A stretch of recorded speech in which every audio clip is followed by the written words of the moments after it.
नमस्कार, डॉक्टर्स किचनमध्ये आपलं स्वागत. मी डॉक्टर धनश्री पाटील. आज आपण पाहणार आहोत श्रावणातील पहिल्या सणाला अगदी नागपंचमीला केली जाणारी हळदीच्या पानातली पातोळी.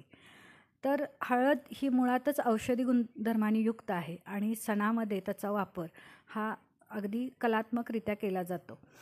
तर त्यासाठी आपण काय करायचं आहे, कढईमध्ये एक चमचाभर तूप घालून त्यामध्ये 1 फुलपात्र इतकं मी ओलं खोबरं घातलं आहे आणि त्यात अर्धी वाटी गूळ घातला आहे.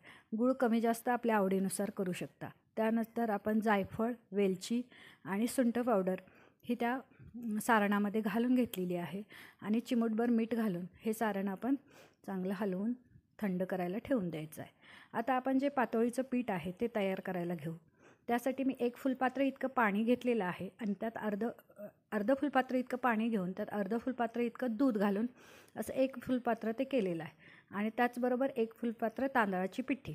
ही पिठी आपण मोदकाला जी वापरतो ती तशीच करून घ्यायची आहे. त्याचा व्हिडिओ ऑलरेडी माझ्या चॅनलवर अपलोडेड आहे, आपण तो पहा.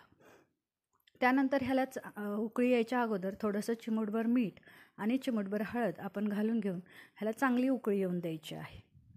अशा पद्धतीने उकळी आली की त्यामध्ये आपण तांदळाची पिठी घालून चांगलं ढवळून ते एक 5 मिनटं थंड व्हायला द्यायचं आहे आणि दुसऱ्या भांड्यात काढून आपण एकसारखं असं मऊ मळून घ्यायचं आहे. जसं की आपण मोदकाला मळतो त्याचप्रमाणे हे पीठ असं मऊसर मळून घ्यायचं आहे.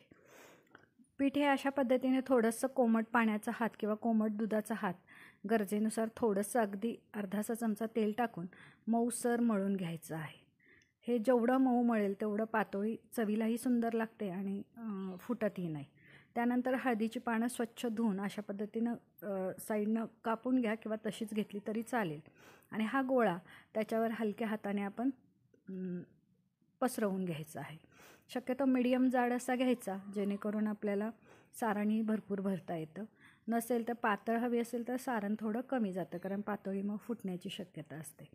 अशा पद्धतीने हे लावून घ्यायचं आहे पानावर चांगलं आणि जे आपण सारण केलेलं होतं ते सारण आपण यामध्ये घालून आता ती पातोळी दोन्ही बाजूने करंजीसारखी आपण दाबून घेणार आहोत.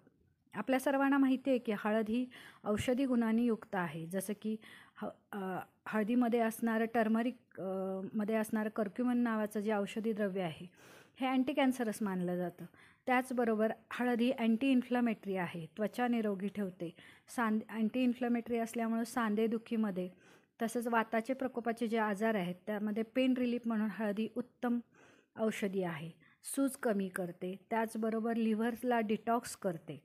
अशा पद्धतीनं हे आपण सगळं लावून घेतलं की आपण एका कढईमध्ये पाणी गरम करत ठेवायचं आहे आणि त्यामध्ये मोदक पात्र ठेवून त्यामध्ये आपण हे तयार झालेले मोदक पात्राच्या तळाला थोडंसं तेल लावून घ्यायचं आहे आणि ह्या आपल्या ज्या पातोळ्या आहेत ह्या आपण ठेवून घ्यायच्या आहेत आणि ह्याला 15 ते 20 मिनटं अशा पद्धतीने उकडून घ्यायचं आहे.